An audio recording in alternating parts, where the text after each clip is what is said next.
Bruce Lee's one-inch punch demonstration ended the instant a teenage boy in the front row dropped forward off his folding chair and hit the gymnasium floor with a sound that silenced 300 people. Wait, because what happens in the next 90 seconds, while cameras flash and nobody knows if the boy is breathing, will test whether Bruce Lee's philosophy about discipline and responsibility means anything when a stranger's life might depend on him. The demonstration had been going well.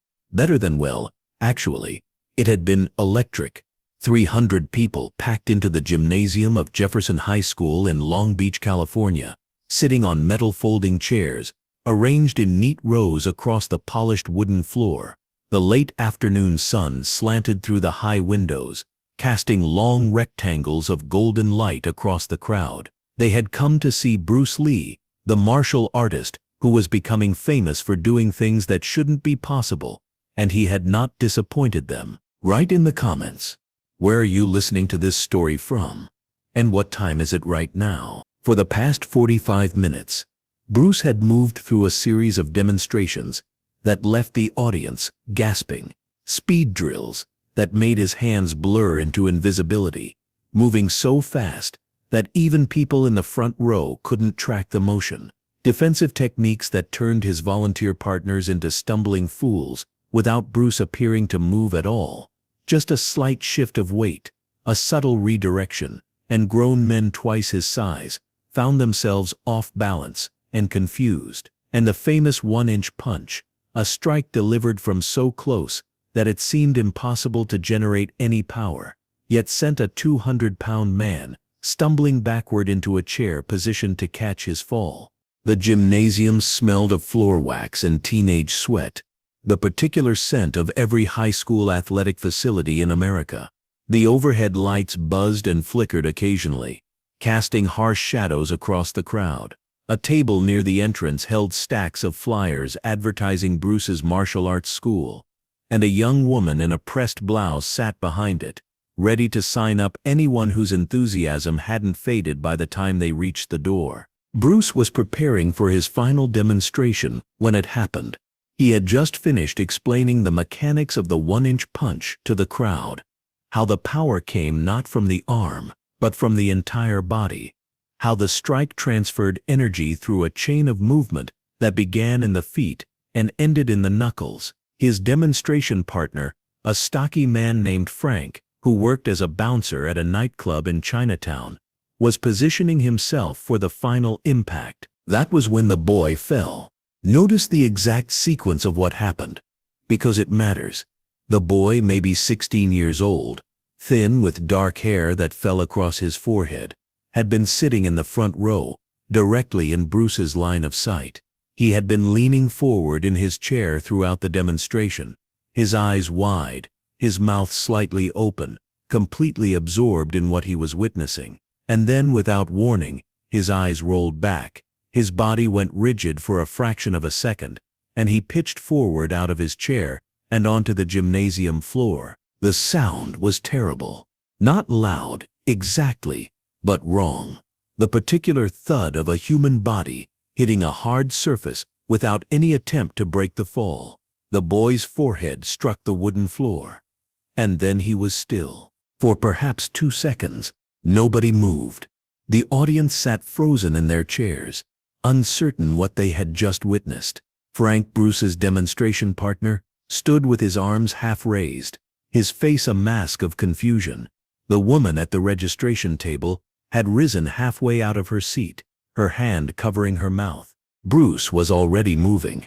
He crossed the distance to the fallen boy in 3 quick strides, dropping to his knees beside him on the polished floor. The boy was lying face down, completely motionless. A small pool of blood was beginning to form beneath his forehead, where he had struck the wood. Listen to what Bruce does in these first critical seconds, because it reveals something essential about who he was beneath the demonstrations and the philosophy. "Someone call an ambulance," Bruce said. His voice was calm, clear, and loud enough to carry across the entire gymnasium.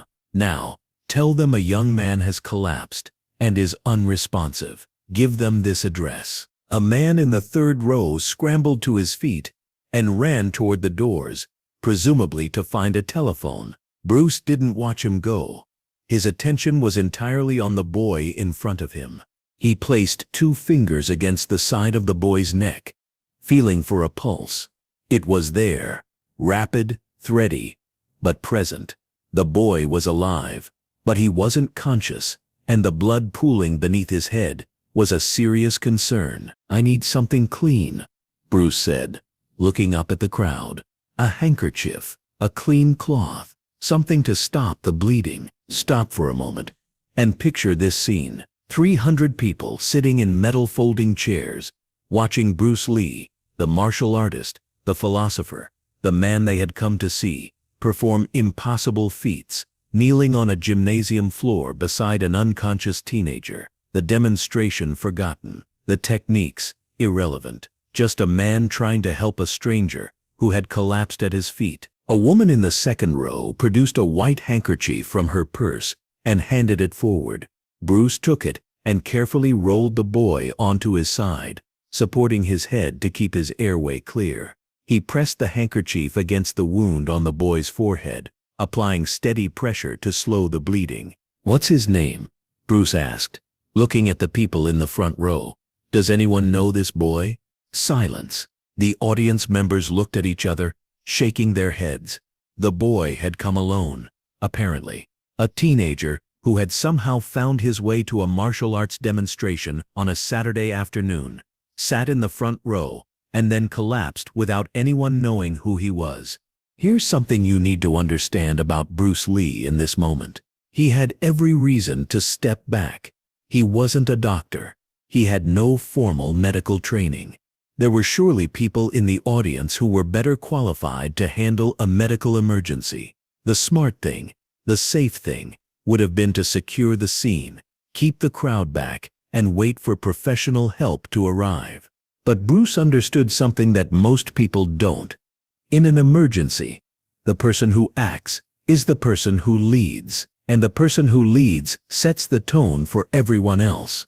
If he had stepped back, the crowd would have remained frozen. If he had panicked, the crowd would have panicked too. By taking immediate, decisive action, he gave everyone else permission to move, to help, to become part of the solution, instead of witnesses to a disaster. The boy stirred slightly. His eyes fluttered open, unfocused and confused. He tried to lift his head, and Bruce gently held him in place. "Don't move," Bruce said quietly. "You fell. You hit your head. Help is coming. Just stay still and breathe." The boy's eyes found Bruce's face, and for a moment, recognition flickered through the confusion. You're Bruce Lee," he whispered. "That's right. And you're going to be fine. But I need you to stay still until the paramedics get here. Can you do that for me?" The boy nodded slightly, then winced at the pain the movement caused. "Wait, because what happens in the next few minutes will reveal something about Bruce Lee that the audience didn't expect to see, and something that the boy will remember for the rest of his life." Bruce stayed on the floor beside the boy. He didn't stand up. He didn't hand off responsibility to someone else. He kept pressure on the wound, kept talking in that calm, steady voice, kept the boy's attention focused on something other than the pain and the fear and the embarrassment of collapsing in front of 300 strangers. "What's your name?" Bruce asked. "Danny. Danny Park." "Danny. That's a good name. How old are you, Danny?" 16. "Almost 17. Almost 17. Important birthday coming up. What do you want for your birthday, Danny?" The boy's face crinkled in confusion. "Your birthday? What do you want? A car? A guitar? A trip somewhere?" Notice what Bruce was doing. He wasn't making small talk. He was keeping Danny conscious, keeping him engaged, keeping his mind working while his body recovered from whatever had caused him to collapse. It was a technique, but it didn't feel like one. It felt like genuine care. I want to learn martial arts," Danny said. His voice was stronger now, though still shaky. "That's why I came today, to see if it was real, if any of it was real." Bruce smiled, Well, you picked a dramatic way to meet me. Despite everything, Danny almost laughed. Then he winced again. The ambulance is coming. Someone called from near the doors. They said 5 minutes. 5 minutes. Bruce looked down at the handkerchief, pressed against Danny's forehead. The bleeding had slowed significantly, which was a good sign. But 5 minutes was a long time to lie on a gymnasium floor with 300 people watching. Danny, I'm going to ask you some questions, and I want you to answer them honestly. Okay. Danny nodded carefully. Did you eat breakfast this morning? A pause. No. Lunch? Another pause. Longer this time. No. I was too nervous about coming here. I didn't think I could eat. Bruce's expression didn't change, but something shifted in his eyes. When was the last time you had anything to eat or drink? I don't know. Maybe yesterday afternoon? I had some water this morning, but here's the picture that was forming in Bruce's mind. A 16-year-old boy, nervous about attending a martial arts demonstration, so anxious that he couldn't eat. A warm gymnasium packed with 300 bodies, overhead lights generating heat, dehydration, low blood sugar, and then the excitement of the demonstration itself, the adrenaline, the intensity of watching something he dreamed about seeing. It was a recipe for exactly what had happened. The boy's body had simply given out. Danny, I need you to listen to me very carefully. Bruce's voice was gentle but serious. What happened to you today? The fainting, the fall. It wasn't because you were weak. It was because you pushed your body too hard, without giving it what it needed. Food, water, basic fuel. Do you understand? Danny's eyes were wet now. And not just from the pain. I just wanted to see you. I've read everything about you. I've practiced the moves in my garage. I thought if I could just see you in person, it would be worth it. Listen to what Bruce says next, because it contains the core of everything he believed about martial arts and about life. Nothing is worth destroying yourself over. Not a demonstration, not a dream, not even martial arts. Bruce adjusted the handkerchief slightly, checking the wound. The first lesson of martial arts isn't how to strike or how to defend. It's how to take care of the body you've been given. If you don't respect your own body, nothing else I could teach you would matter. The gymnasium doors banged open, and 2 paramedics rushed in with a stretcher and medical bags. The crowd parted to let them through, and Bruce stepped back to give them room to work. But he didn't leave. He stood a few feet away, watching as the paramedics checked Danny's vitals, examined his head wound, and asked him questions about what had happened. When they lifted him onto the stretcher, Danny's hand reached out, searching for something to hold on to. Bruce took his hand. You're going to be okay, Bruce said. They're going to take you to the hospital, make sure everything is fine. But Danny, I want you to promise me something. Danny looked up at him with eyes that were still slightly unfocused but completely attentive. Promise me that the next time you come to see me, and you will come, because I can see it in you, you'll eat breakfast first, and lunch, and you'll drink water. You'll take care of yourself before you try to learn how to take care of anyone else. Can you promise me that? Danny nodded. I promise. Good.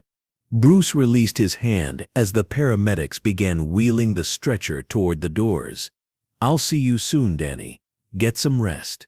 The stretcher disappeared through the gymnasium doors, and suddenly the room was very quiet. 300 people sat in their folding chairs, unsure what to do, unsure whether the demonstration was over or if something else was supposed to happen. Stop here and consider what Bruce faced in this moment. He could have ended the demonstration. No one would have blamed him. A medical emergency had occurred. The energy in the room had shifted completely. The normal thing, the expected thing, would have been to thank everyone for coming and send them home. But Bruce understood that how he handled the next few minutes would determine what 300 people remembered about this day. If he ended early, they would remember the boy who collapsed. If he continued, they would remember something else, something about resilience, about composure, about the ability to face unexpected challenges without losing yourself. He walked back to the center of the gymnasium floor, to the spot where he had been standing when Danny fell. Frank, his demonstration partner, was still there, looking uncertain. "Ladies and gentlemen," Bruce said, his voice carrying easily across the silent room, "what you just witnessed was a reminder that martial arts isn't a performance. It isn't entertainment. It's preparation for life, for the moments when things go wrong, and you have to respond without hesitation." He paused, letting the words settle. "That young man is going to be fine. He fainted because he was dehydrated and hadn't eaten. His body wasn't prepared for the demands he placed on it. And that brings me to the most important thing I could possibly tell you today. Wait, because what Bruce says next will become something that everyone in that gymnasium remembers for decades. The martial artist who neglects his body is no martial artist at all. You can learn every technique, master every form, develop speed and power that seems superhuman, and none of it matters if you don't respect the foundation. Your body is not a tool to be used until it breaks. It's a partner to be cared for, maintained, and honored. Feed it, rest it, listen to what it tells you, because when it fails, and it will fail, eventually, as all bodies do, you want it to fail because you pushed it to its natural limits, not because you neglected it until it had no choice but to quit. The gymnasium was absolutely silent. Not the silence of confusion or discomfort, but the silence of 300 people genuinely listening. What happened to that young man could have happened to anyone. He was so excited, so focused on what he wanted to see, that he forgot to take care of himself first. That's not weakness, that's human nature. We get so focused on our goals that we forget the basics. Bruce looked around the room, making eye contact with as many people as he could. "So here's what I want you to take away from today. Not the 1-inch punch, not the speed drills, not any of the techniques you saw. I want you to remember that boy falling out of his chair. And I want you to ask yourself, am I taking care of my foundation? Am I giving my body what it needs before I ask it to perform?" He smiled slightly. "Because if you're not, all the martial arts training in the world won't save you when the moment comes." Here's something the audience didn't know. Bruce Lee had experienced something similar himself, not fainting at a demonstration, but pushing his body past its limits and paying the price. He knew what it felt like to be so driven, so focused on achievement, that basic self-care fell by the wayside. He was speaking from experience, not theory. "Now," Bruce said, his tone lightening, "I believe we have a demonstration to finish. Frank, are you still with me?" Frank nodded, looking relieved that the tension was breaking. "Good. Ladies and gentlemen, the 1-inch punch." Bruce positioned himself in front of Frank, his fist resting lightly against Frank's broad chest. The gymnasium fell absolutely silent, 300 people holding their breath. The distance between knuckle and target was perhaps 1 inch too close, by every conventional understanding of physics, to generate significant force, and then, in a motion too fast to follow, Bruce's entire body moved. His feet shifted, his hips rotated, his arm extended by that single inch, and Frank flew backward, stumbling 3 steps before collapsing into the chair positioned behind him. The gymnasium erupted. 300 people rose to their feet, applauding, cheering, releasing all the tension that had built up during the emergency. The sound was thunderous, echoing off the high ceiling and the concrete walls. Bruce bowed slightly, acknowledging the response, but his mind was elsewhere. He was thinking about Danny Park, about the promise he had extracted, about whether the boy would actually eat breakfast next time, or whether the lesson would fade as soon as the fear faded. The demonstration ended 20 minutes later. Bruce answered questions from the eager crowd, posed for photographs with fans who approached nervously, signed autographs on scraps of paper and martial arts magazines that people had brought from home. The woman at the registration table signed up 37 new students for Bruce's school, a record for any single event. But as the gymnasium emptied, and the folding chairs were stacked against the walls by the maintenance crew, Bruce found himself standing alone on the polished wooden floor, looking at the spot where Danny had fallen. The overhead lights had been dimmed to half power, casting long shadows across the empty space. There was still a small bloodstain there, already drying to a rust-colored smear that the janitor would scrub away tomorrow morning. Notice what Bruce does next, because it reveals the kind of person he was when no one was watching. He walked to the registration table, where the woman in the pressed blouse was organizing her sign-up sheets. "The boy who collapsed," Bruce said. "Did anyone get his information? An address? A phone number?" The woman shook her head. "He came alone. Paid cash at the door.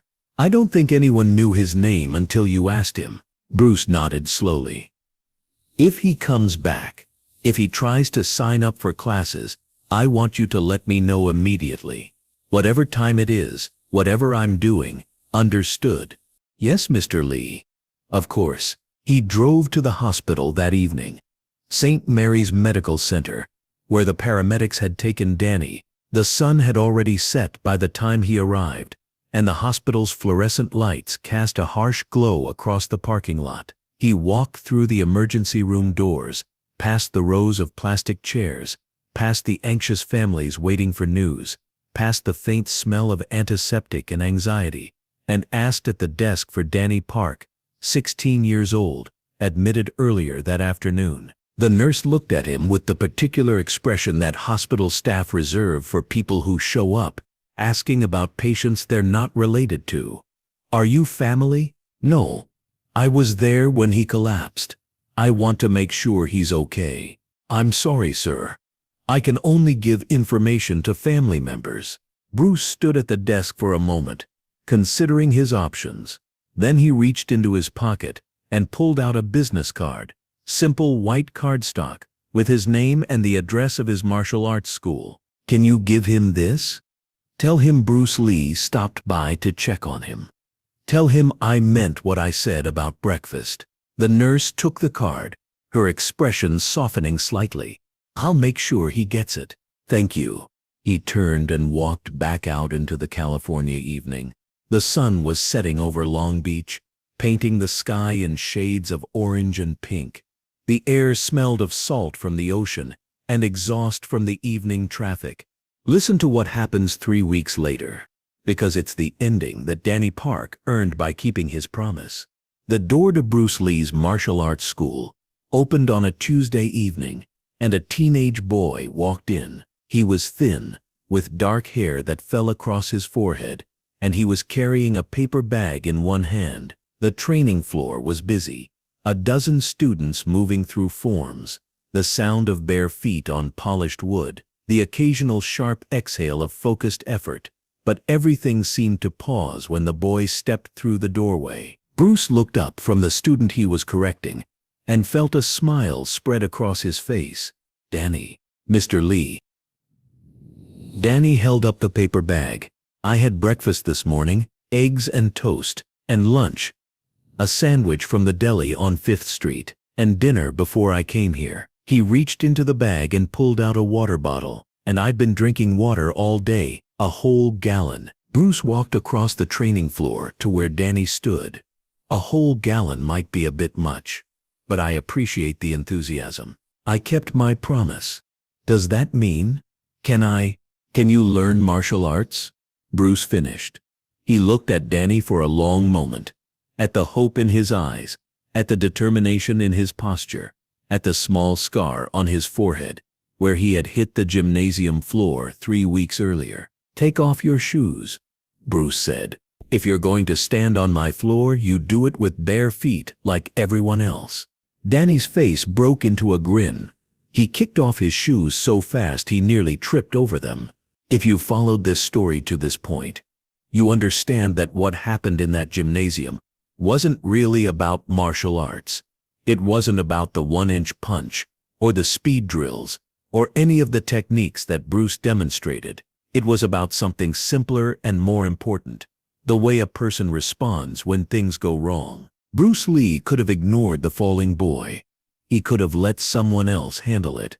He could have ended the demonstration early and gone home, leaving Danny Park as an embarrassing footnote in an otherwise successful event. Instead, he knelt on a gymnasium floor, held a stranger's hand, and turned a medical emergency into a lesson that 300 people would remember for the rest of their lives. If you want to hear about another moment when Bruce Lee faced a test he didn't expect, a day on a film set when a prop knife turned out to be real steel and a split-second decision saved a man's life, tell me in the comments. And while you're there, let me know, have you ever had someone show up for you in a moment when you needed help most? That's the real legacy of Bruce Lee. Not the kicks or the punches or the impossible speed. The willingness to stop what he was doing when someone needed him. The understanding that reputation matters less than response. The simple, profound truth that taking care of people is more important than impressing them. Danny Park trained at Bruce Lee's school for 2 years before his family moved to another city. He never became a famous martial artist. He never competed in tournaments or opened his own school, or appeared in films. He became an engineer, got married, had children of his own, lived a quiet and meaningful life far from the spotlight. But he never forgot what Bruce Lee taught him on that gymnasium floor. That the first lesson of martial arts isn't how to fight, it's how to take care of the body you've been given. And he never ever skipped his breakfast again. Some lessons you learn from demonstrations. Some lessons you learn from books. And some lessons you learn by falling flat on your face in front of 300 people and having someone kneel beside you and hold your hand until help arrives. That's the lesson Danny Park learned that day.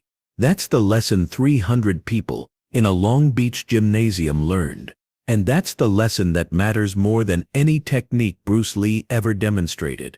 The willingness to be present, the courage to act, and the understanding that sometimes the most important thing a teacher can do is stop teaching and simply help. That's the martial art that has no name. That's the discipline that can't be practiced in a dojo, or learned from any book or mastered through any number of repetitions. That's what Bruce Lee showed the whole world on that Saturday afternoon. And that's what the world is still trying to learn.